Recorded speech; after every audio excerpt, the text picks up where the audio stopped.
নমস্কার, আপনাদের সবাইকে পাপিয়া হেসেলের সাদর আমন্ত্রণ। আপনারা সবাই কেমন আছেন? আশা করছি আপনারা সকলে খুব ভালো আছেন। আজকে এই গরমের মধ্যে দুধ শুক্তোর রেসিপি নিয়ে হাজির হয়ে গেছি। তো চলুন শুক্তোর রেসিপি শুরু করা যাক। প্রথমে এখানে কড়াইয়ে আমি সর্ষের তেল বসিয়ে দিয়েছি। তেলটা একটু বেশি পরিমাণে নিয়েছি।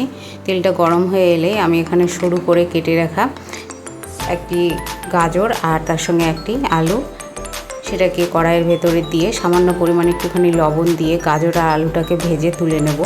এরপরে সেই তেলের ভেতরেই দিয়ে দেব একটি বড় সাইজের উচ্ছে। সেই উচ্ছেটাকেও একটুখানি সরু করে কেটে নিয়েছি, নিয়ে এটাকেও ভেজে লবণ দিয়ে ভেজে তুলে নেব। তুলে নেবার পরে এখানে আমি দিয়ে দিলাম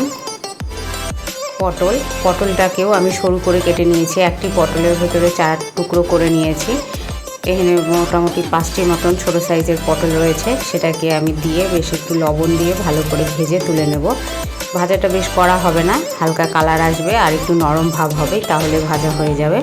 এরপরে আমি দিয়ে দিচ্ছি ঝিঙেটাকেও সেই সরু করে কেটে একটু লবণ দিয়ে ভেজে তুলে নিলাম। এরপরে দিয়ে দেব একটি মাঝারি সাইজের বেগুনটাকেও সরু করে কেটে নিয়েছি। এর ভেতরে পরিমাণ মতন লবণ দিয়ে আমি এই বেগুনটাকে একটু হালকা করে সাঁতলে নেব।